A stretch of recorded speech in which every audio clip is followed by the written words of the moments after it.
If you require software development consulting, make sure you check out my Buy Me a Coffee page. Link is in the description, and I can help you deploy any kind of cryptocurrency-based software, be it tokens, NFTs, smart contract auditing, Bitcoin forks, Ethereum forks, anything like that. Make sure you check out my Buy Me a Coffee page if you want any of that. But without further ado, let's get on with the video. All right, how's it going, everybody? Devolsky here, the last hodler. And this one's going to be all about how to audit your smart contract. So let's say you've deployed a smart contract or you've written a smart contract and you want to make sure that it's safe and secure and ready to be deployed and isn't just going to get hacked.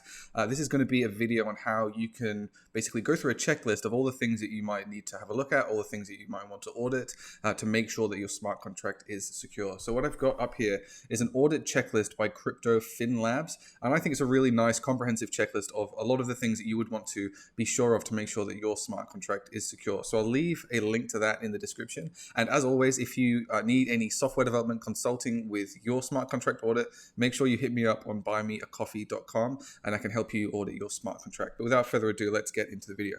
Okay, so basically this is a checklist of lots of different things that you can do to make sure that your smart contract is behaving as you might expect it to behave and doesn't have, some big gaping hole in it that someone can exploit, take advantage of, and potentially drain funds from your smart contract or otherwise just kind of screw it up.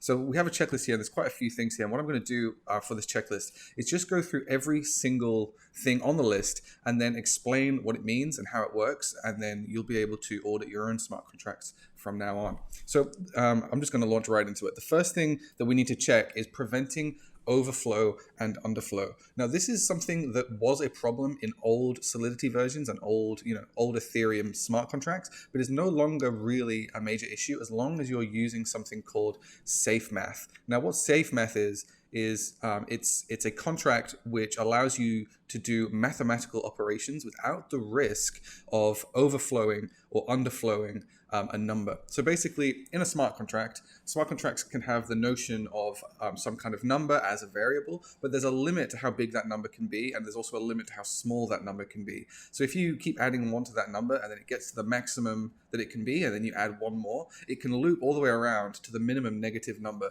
and cause unexpected behavior. However, if you use safe math in your smart contract and don't just create your own version of how math should work, just with plus and minus operators and things like that. If you're using safe math, you're going to be avoiding this issue entirely. So that's how to prevent overflow and underflow issues. Now, the next thing it says in the checklist is function visibility should be specified. So basically, there are different kinds of functions in Solidity. There are public functions, there are external and internal functions, and they all kind of act in a different way. Basically, an external function is a function that can be accessed by anybody. Like, anybody can call an external function on a smart contract. So if you create a smart contract and you want a function which can only be called by another specific part of the contract itself, you should make sure that you specify that function is an internal function rather than just not specifying anything, because then that can lead to mistakes. So basically, a best practice is you want to make sure that you've stated in your smart contract what the visibility of that function should be to make sure that it's all operating as expected, and you don't sort of make a mistake by forgetting to put the signifier for the visibility of that function, and then forgetting that someone can call that function in a way that you didn't design it to be called. So the next one here is fix compiler warnings. And I guess this is kind of obvious and a best practice thing, but if your compiler is saying there's something here that you might want to look at, then you probably would want to look at it, especially in like a production environment. You want to make sure that you have a fully comprehensive understanding of how your smart contract works and how it can be used. So if your compiler is spitting out errors, it's probably time to have a look and see what those, well, not errors, warnings, but you want to have a look and see what those warnings are, so you can make sure that they're not something that could potentially cause a catastrophic failure in your contract. So now the next thing here is avoid using problematic features. If you must, be aware of their many nuances. And this is just kind of a general statement to say that you should be using non-deprecated latest version of Solidity contract calls and the latest syntax, the latest things like that, and not using kind of old deprecated features that are no longer recommended. And you can go and have a look at the Solidity programming language, their main website, and you'll be able to see all of the updates that are coming through, and you'll be able to see what is no longer recommended and what is recommended. And one of the cool things about the compiler is that it will often spit out warnings if you're using something that's maybe a little bit from an older version that's not recommended anymore, or if you're using some kind of syntax in a way that could be a problem. So I guess these two things would be tied together quite closely. Now, the next thing that we need to do is we need to thoroughly check our external calls and make sure that they can't be, manipulated or used in a way that's not expected. So the first thing on this list is checking for reentrancy. So basically what reentrancy is basically calling a function, and then before that function has fully completed, call it again so that you can take advantage of the first part of that function. So let me give you an example of how that could be a problem. If we have a smart contract, and the smart contract allows people to deposit money into it and then take it out, we could have a function that removes the money, and it basically pays the person the money and then decreases their balance. But if it pays them the money before it decreases their balance, they could call that function twice in a very short period of time in a reentrancy way and get paid out twice before their balance is actually reduced in the function that they called for the first time. So you want to make sure that your functions are immune to reentrancy. And basically what that means is you need to before sending funds out of your contract, as an example, you need to make sure you're decreasing the user's balance before you send the funds out to them. Checking that they have the balance, then decreasing the balance, then send the funds. Because in that way, they can't call that contract twice and call that same function twice and then remove money out of the contract twice in a way that wasn't expected when the contract was written. So that's basically reentrancy. Another rarer problem with smart contracts is a short circuit. So basically a denial of service attack on a contract. And that basically just means spamming a contract in a way that will cause it to not be able to work successfully, or a denial of service attack on the contract. Now the next one is... this is basically explaining how it all works. So actually, let me talk about this one for a second here. The call stack depth can cause this issue. Now, what the Ethereum virtual machine has is something called a call stack, which is a maximum amount of memory. Basically, you can think of it as random access memory, where it can have information in this memory, but there's a finite amount of memory that it has. So let's say you pass a massive object, a massive amount of memory to a contract. It could cause the call stack maximum depth to be exceeded, and then the contract would crash. Now, let's say that we had some issue with a contract that had a reentrancy issue, and if you were able to maximize the call stack depth, if you could fill it up and then cause it to crash, that could cause a reentrancy problem, because you might be able to get a contract to crash halfway through execution, and if at the end it was going to decrease your balance after it gave you money, you could make it maybe never even reach that point of the contract where it decreases your balance, and then you could drain loads of funds out of the contract. So that's basically an example of reentrancy, and it's saying you need the functions that you're calling to be kind of mutex locked in a way. They need to be kind of their own standalone thing that can't be meddled with outside of the function body itself. You know what I mean? So each function call should be one thing that can't interfere with itself if you call that function again, basically. So the next section is dependencies, and this should be a little bit obvious. Use audited and trustworthy dependencies. Now, all of your smart contract development, or at least 99% of your smart contract development, as long as you're not going out into the weeds and making lots and lots of custom stuff, most of your stuff will be based on OpenZeppelin's smart contract examples. And they're all audited, they're all tested, they're used by lots of different people. So if you can use OpenZeppelin's smart contracts, then that's a great starting point to make sure that you're using audited and trustworthy dependencies. And that just follows on to the next point in this list, which is that ensure newly written code is minimized by using libraries. So like I said just before, use OpenZeppelin's libraries, use libraries that have been used by other people and have been audited and haven't been hacked. And then you're reducing your risk of introducing a vulnerability into your smart contract that could be exploited in the future. So the next one says time manipulation. Timestamps can theoretically be manipulated by malicious miners by up to a few minutes. So basically what that's saying is if you make your smart contract time sensitive, the miners of the Ethereum chain can maybe delay the blocks being mined on time, or maybe mine them a little bit quicker to kind of manipulate your smart contract. And this is kind of a rare vulnerability that you're probably not going to see very often, or maybe even ever, but it's something that is theoretically a problem. It's a theoretical a vulnerability in a smart contract, but probably not something you're going to really care about most of the time. So rounding errors, and this comes back to the safe math thing again.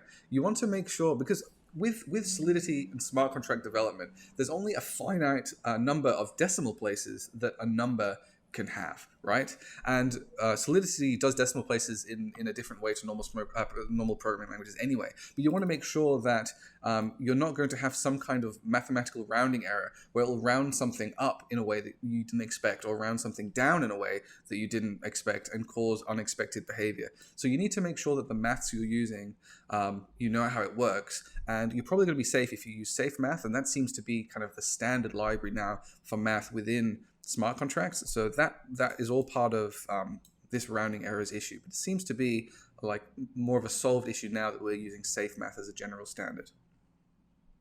So randomness, this is an interesting one. Don't rely on pseudo randomness. And actually, I can think of an example offhand right now in the NFT space.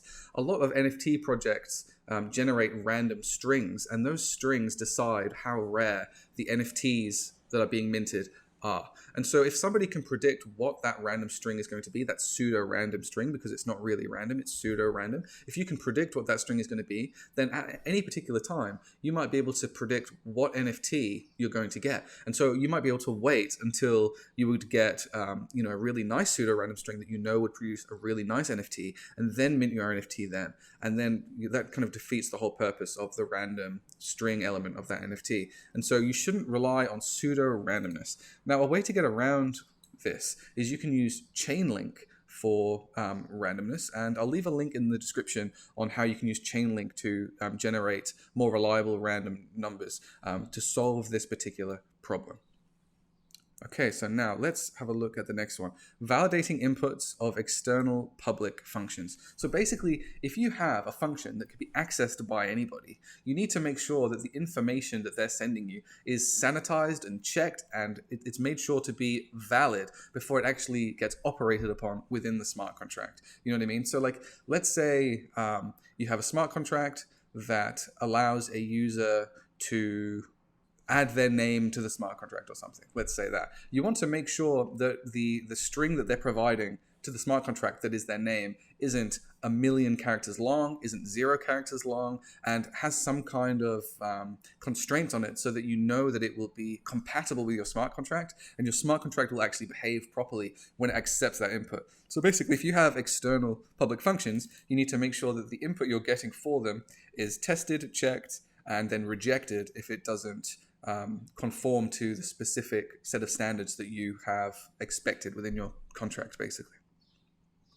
So the next one is preventing unbounded loops. So if you have a smart contract and someone wants to come along and execute some functionality that smart contract provides, they need to pay for that execution with gas. And every computational cycle that happens within that smart contract execution costs a little bit of gas. So if you have a loop within your smart contract, like a while loop or something like that, or a for loop, and it just loops forever, then you're basically risking draining all of the funds from your wallet, because it's going to have infinite, computational cycles to execute that functionality, and that could get very expensive. It's obviously not what you designed the smart contract to do. It's not an anticipated result, so it's obviously incorrect. So you should prevent unbounded loops to make sure that your smart contract's execution is clear to you how much it's going to cost, what the number of iterations, number of computational cycles it's going to take to compute. So unbounded loops just seems like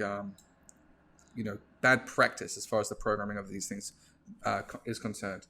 So the appropriate use of push payments. So what a push payment is basically a payment that is initiated by the person who is paying. There are two kinds of payments within this context. There's push payments, so I as the payer am initiating the payment, and there's pull payments where the smart contract is saying, okay, here is a request for a payment. So basically what it's saying is you need to make sure you're using the push payments appropriately in a way that you can sort of anticipate what the user is going to be paying and then handle that push payment in a way that is standardized and doesn't cause unexpected behavior.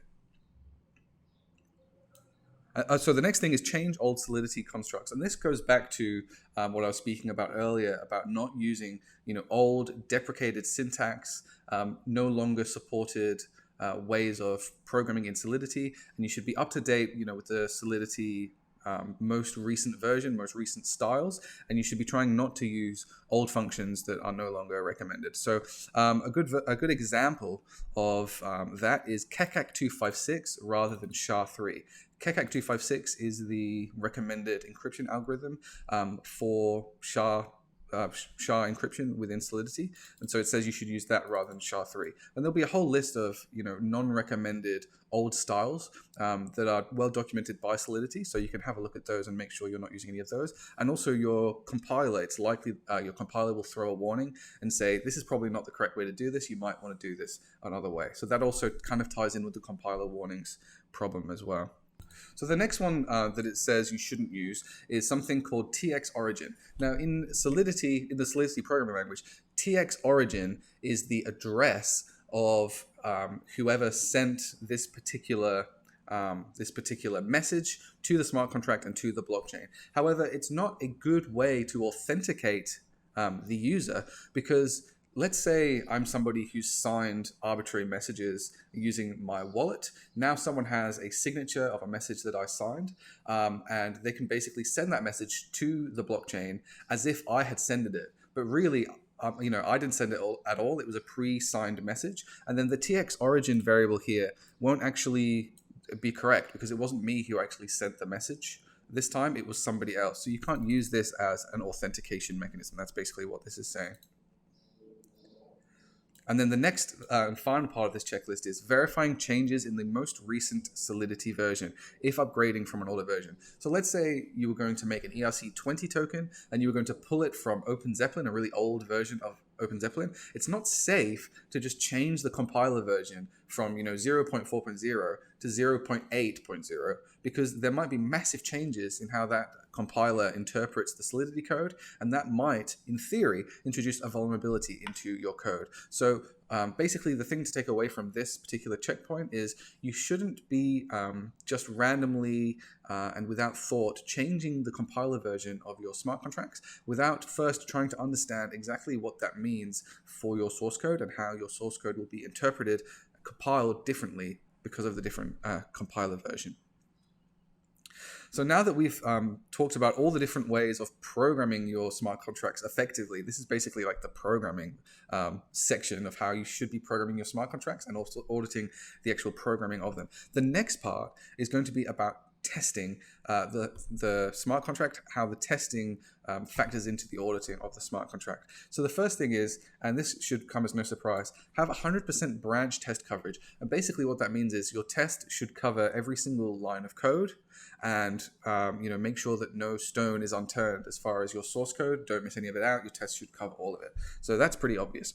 The next one is that your unit testing, and that's the individual tests that your testing suite does on your smart contract, should cover all critical edge cases of your smart contract. So if your smart contract takes in a number for a particular function, you should try it with a really small number and a really big number and a really long number and all the different kinds of numbers that you might encounter, and make sure that your contract can actually deal with all of those different kinds of inputs and not fail in some unexpected way because of that. So the next one is integration testing. And basically what that means is how your different modules within your smart contracts, how the different pieces of code are going to be interacting with each other. So you need to make sure that, even the parts that you didn't write, the different parts of the code that are all part of your one smart contract are all interacting with each other correctly. And you're testing all of the different ways that they might interact with each other to make sure that they're interacting in a way that is expected. And the next one here that I don't necessarily agree with is code freeze. Don't deploy recently written code, especially when written under a tight deadline. And I can see where they were coming from here. The more recently your code was written, the less likely it is to have been tested effectively. However, if you go through all of the checklists, even if you're under a tight deadline, I don't really see what else you could have done. So I think take this one with a grain of salt. But the important thing to understand is that if you're smashing your code out and not really testing it properly, it's more likely to be insecure. So now the next part of the auditing is talking about something called resilience. So basically, like, what, under the conditions that your smart contract fails or acts in a way that you didn't expect, what are the mitigating factors in place that you've put in place to make sure that the catastrophe of that happening is minimized? So we have a few checkpoints here. What failure states would be most disastrous? You have to understand what is the maximum worst thing that could happen if your smart contract was hacked or compromised or didn't work as expected. Are there cert checks for critical values? So literally within your smart contract, are you asserting that certain inputs are a certain way? And if they aren't a certain way, obviously that contract should have to fail.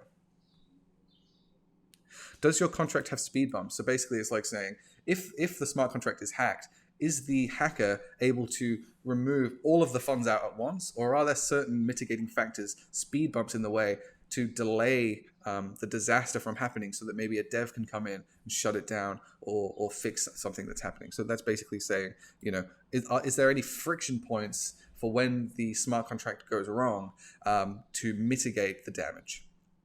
And the final one is circuit breakers. Is there a developer circuit breaker in there such that the developer can come in and say, something's going wrong, I don't like what's happening right now, kill the contract or pause the contract, nobody can do anything right now. So that's basically a circuit breaker. Does your smart contract have a circuit breaker? Does it need a circuit breaker? How might one be implemented and how might one be used? So then the next thing to go through here, and we're getting to the bottom now, is auditing helps catch many bugs, but shouldn't be seen as a magic bullet. So basically, you can only do so much. The auditors are still human. They're still prone to mistake. So it's not the be-all and end-all to say, my smart contract has been audited, and so now it's definitely secure. And we've seen all of these different smart contracts that have been audited by 10 or 15 different auditing companies, and they still get hacked, and they still have problems. And so auditing obviously helps. It gets rid of some of the concerns on some of the more obvious problems that a smart contract might have. But this technology is so nuanced and it's so new that there still aren't a terrible amount of standard practices to really make sure that everything is secure. And so it's very important to realize that this stuff still is in an early phase and can still be very insecure and is still very risky. So the next part of this audit checklist is to say, has the code been audited by many people? Has it just been audited by you, or has it been audited by a group of people? Obviously, a group of people is better, and the more the merrier as far as auditing is concerned. And the next one's pretty obvious, audit things thoroughly. Don't audit things too fast. That one should be pretty obvious.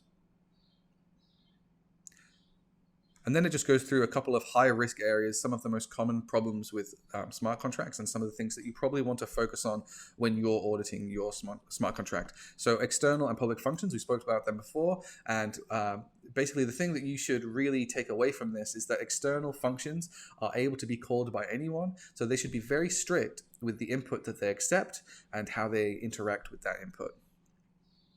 Assembly code and other low-level calls. So within Solidity, the Solidity programming language, and within smart contracts, you're able to write assembly code, which is basically the compiled version of the Solidity code, and you can inject that straight into the smart contracts. But assembly code is a less humanly readable code than Solidity, and it's very easy to make mistakes. It's very easy to overflow memory and things like that. If you're dealing with assembly code, there are very few guards in the way to stop you from making disastrous mistakes. So assembly code is another one of those high-risk areas within your smart contract. And if you're adding assembly code into your smart contract, you should be aware of that. Super user privileges, obviously, if a user has full admin control of whatever happens, they can hack the contract whenever they feel like. Or these super user privileges that might be added into the contract might be implemented in an incorrect way and enable other people who shouldn't have those privileges to do things they're not really supposed to do.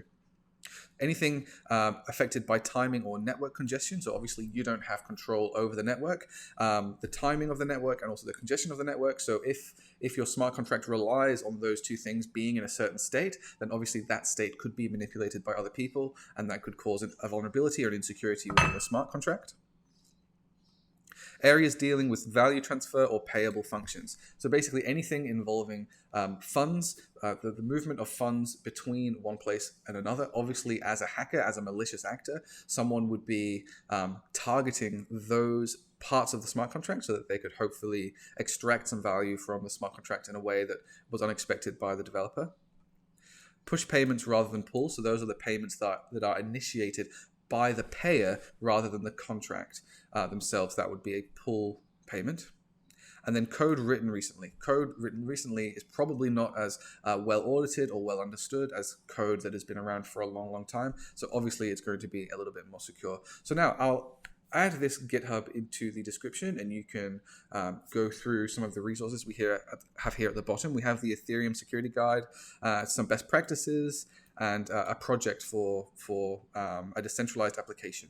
Okay, so you can have a look at that and have a little bit more information about how to audit your smart contract and how to write your smart contracts for yourself. But as always, thank you for watching, guys. If you need any consulting with auditing or with smart contract development or with anything like that, make sure, once again, you check out my Buy Me a Coffee page. And I really hope that this video was helpful for you. I'm always interested in hearing your comments in the description. Make sure you subscribe if you want to follow along and learn more about Ethereum development and cryptocurrency development. And I will see you in the next one.